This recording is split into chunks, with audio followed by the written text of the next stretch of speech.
வணக்கம் நண்பர்களே. நான் இன்னைக்கு ஒரு சிறப்பான மோட்டிவேஷனல் கதையை தான் கொண்டு வந்திருக்கேன். சாய்ந்த நிழல்களில் ஒரு நபர். அந்த ஊர் பெயரை யாரும் அழைக்க விரும்பவில்லை. சூரியன் உதிக்காமல் போனது போல அந்த ஊர் கலங்கி இருந்தது. வறுமை, தவிப்பு, மரண நிழல்கள் எல்லாமே ஒட்டி பிறந்த நிலம். அந்த ஊரில்தான் பிறந்தான் ராஜா. பெயர் மட்டும்தான் ராஜா.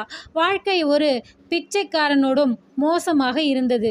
தந்தை மரணம், தாய் பாதிக்கப்பட்ட பெட்ரூம் நோயாளி, மூத்த சகோதரி வீட்டை விட்டு போனாள். இரண்டாம் அண்ணன் சென்னையில் மரத்தடியாளி. ராஜா மட்டும்தான் வீட்டில் இருந்தான், வேலை இல்லாமல், லட்சியம் இல்லாமல். வயது 25. ஆனால் கண்களில் 45 வயது சோகம். வீட்டிலிருந்த 3 சுவர் மட்டும்தான் அவர் தோழர்கள். முகத்தில் எப்போதும் ஒரே மாதிரியான புன்னகை. போனாலும் பரவாயில்லை என்ற ரிசைன் ஸ்மைல்.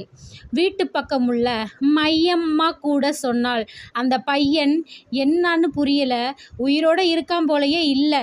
ராஜா தினமும் காலை 10க்கு தூங்கி எழுவான். அப்புறம் அடுக்கான கடைகளில் சிறு வேலை கேட்பான்.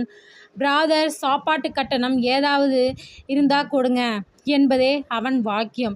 ஒரு நாள் ஒரு பெரிய கடையில் வேலை கேட்க போனான். அந்த கடைக்காரர் சொல்லிக்கிட்டே இருந்தார், தெரிவில்லாதவனுக்கு வேலையா? நசுக்கப்பட்ட மனதை அப்படியே எடுத்து வைத்தான் ராஜா. தினமும் இரவு 9 மணிக்கு ஒரு பாட்டுக்கு வரிசையில் போவான். அந்த பாட்டு அருகில் உள்ள பனிக்கடை டீவண்டிலிருந்து வரும் பாட்டு. வாழ்க்கை என்னும் சுழலில் வீழ்ந்தாலும் அப்புறம் எழும், உன்னால் தான் முடியும். ஆனால் ராஜா கேட்டுக்கொண்டே தூங்கி விடுவான். நெஞ்சில் ஒரு பெரிய இருள்தான். ஒரு நாள் வீட்டில் அம்மா சொன்னார், பொண்ணு பார்த்துட்டாங்க. ராஜா சொன்னான், நீயும் எனக்கு பொண்ணு பார்க்குற? அம்மாவின் கண்களில் ஓடிக்கொண்டது துளி. நீ இல்லாத வாழ்க்கையை யாரும் விரும்ப மாட்டாங்க தம்பி என்றார். அந்த வார்த்தை நெஞ்சை நொறுக்கியது. அன்றிரவு முதல் தூக்கம் வரவில்லை. மனதில் ஒரு விசாரணை. நான் இவ்வளவு தாழ்ந்து விட்டேனா? புதிய துணி இல்லை, வேலை இல்லை, எதிர்காலமும் இல்லை, நண்பர்களே இல்லை. பழைய ஸ்கூல் தோழிகள் கூட சொல்வது, அந்த ராஜாவா?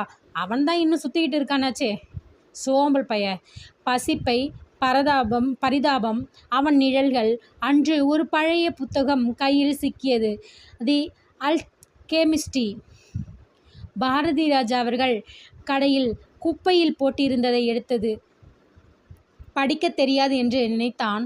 ஆனால் அந்த ஒருவரே, when you want something all the universe conspires in helping you to achieve it. அன்று இரவு அவன் தூக்கத்தை கலைத்தது. ராஜா புத்தகத்தை முடித்தான்.